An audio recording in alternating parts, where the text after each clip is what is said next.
One day you look around and realize the house has gotten quieter than you ever meant it to. Not because anything terrible happened, because of small things you kept telling yourself were fine. That is the part nobody warns you about. The dangerous things in your 70s do not announce themselves. They just settle in slowly, like dust on a shelf, until the shelf is buried. My name is Danny. I am 81 years old. And over the past 2 decades, I have had a front row seat to the way people age. Some of them well, some of them not. I had a neighbor named Harold who walked his dog every morning until he was 84. Sharp mind, still laughing, still arguing about baseball. And I had another friend, a kind man named Bernard, who was healthy at 68 and then somehow, slowly, quietly, was not. Same age, same generation. Very different roads. I spent a long time thinking the difference was about doctors, or luck, or genes. But the more I watched, the more I realized it was not about any of that. Most of that difference does not begin with your health. It begins with a handful of small, ordinary habits that most people never think to question. Today I want to share 6 things that people who age well tend to stop doing after 70. Not dramatic things, not hard things. Quiet things, small shifts that protect your independence, your mind, and your sense of who you still are. These are not things I read in a magazine. These are things I learned by watching people I loved, and by making a few of these mistakes myself. Here's what makes these habits so dangerous. None of them feel like a warning sign. They feel like rest. They feel like you have earned the right to let go a little, and in some ways you have. But there is a difference between resting and slowly disappearing, and the line between them is thinner than most people realize. A slow leak does not flood the house overnight. It just drips and drips. And one morning you step on the floor, and it gives way beneath you. Let us talk about the first one. People who age well stop isolating themselves when life gets uncomfortable. I did this. I am not proud of it. After my wife passed, I stopped calling people, not all at once. Just one phone call I did not return, then another. I told myself I did not want to be a burden. I told myself people were busy. I made coffee in the morning and sat at the kitchen table alone, and the coffee went cold, and I barely noticed. My daughter came to visit one Sunday, and she looked at me and said, "Dad, when did you last laugh?" I could not answer her. I genuinely could not remember. There is real science behind why this matters. Researchers have found that chronic loneliness affects the brain in the same measurable way that smoking 15 cigarettes a day does. It raises inflammation, disrupts sleep, and accelerates memory loss. But what the numbers do not capture is the deeper thing. When you stop connecting with other people, a part of your sense of self begins to quietly disappear. You start to forget who you are outside of your own 4 walls. The practical step is simple. It does not have to be a dinner party or a club. One phone call a week to someone who makes you feel like yourself. One cup of coffee with a neighbor. One moment where you are reminded that you still exist to someone else. Every small connection is either protecting that part of you or letting it quietly fade. People who age well stop treating discomfort as a reason to stop moving. I had a friend named Walter, retired teacher, careful man. He had bad knees starting around 72, and he used them as a reason, an honest reason, to sit more. First, he stopped the morning walks.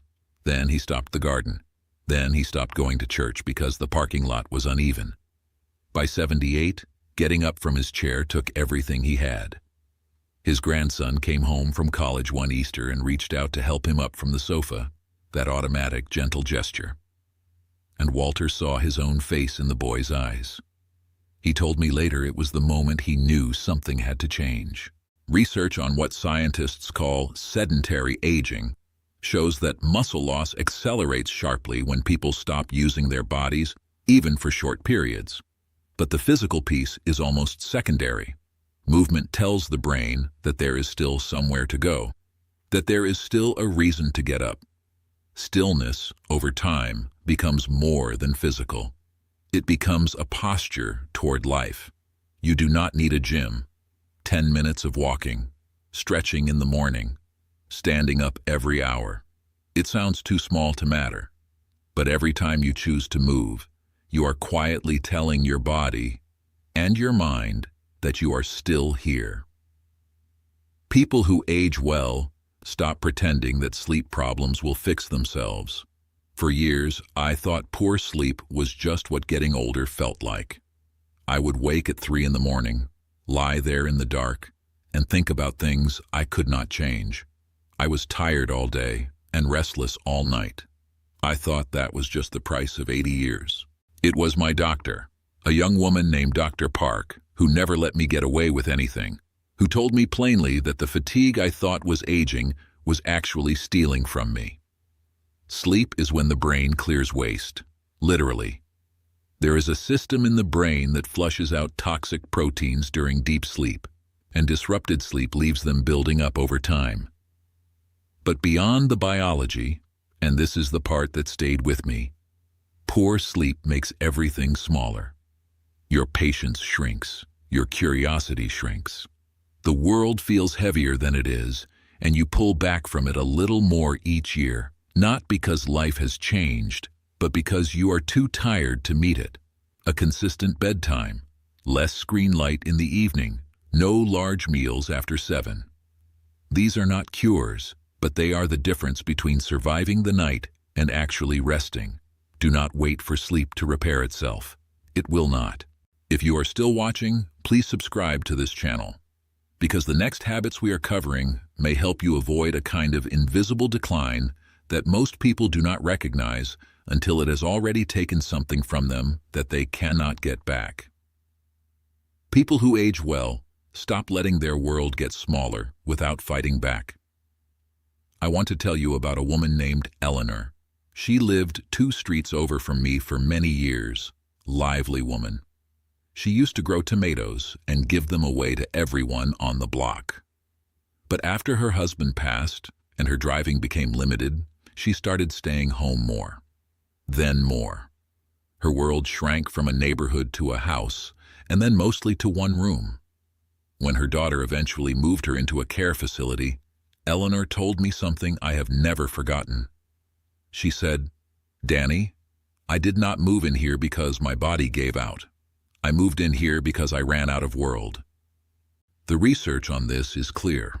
People who maintain what psychologists call life space, meaning the physical and social territory they move through regularly, show measurably slower cognitive decline.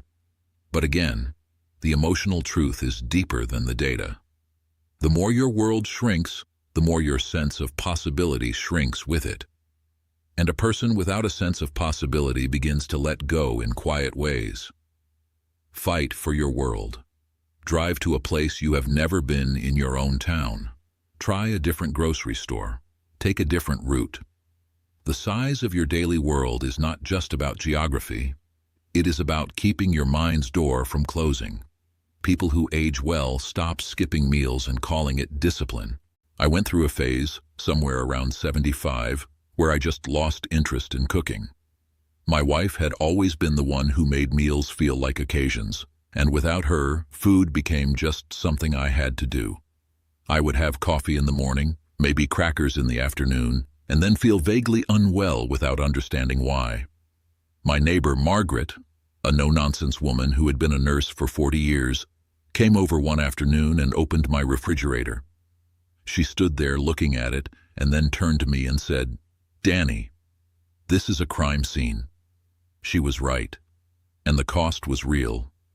Nutritional deficiency in older adults is one of the most underdiagnosed conditions there is, because it hides behind fatigue, confusion, and low mood, things we too easily blame on age.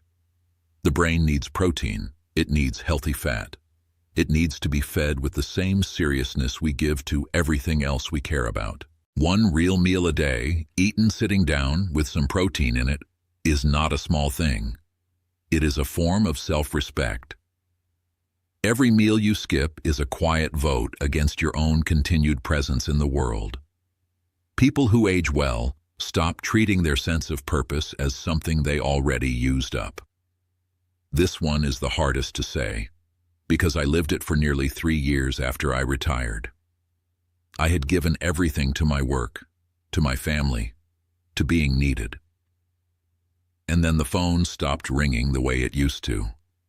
The grandchildren grew up and got busy, and I sat in my chair and thought, quietly, without saying it to anyone, that maybe my part was done. That feeling is more common than most people will admit. And it is one of the most dangerous things that can happen to a person after 70.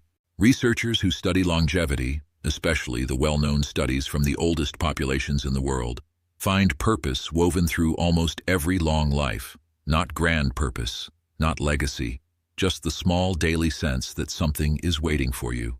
A garden to tend, a neighbor who needs a phone call, a grandchild you are teaching something to, a book you want to finish so you can argue about it. Purpose is not something you had.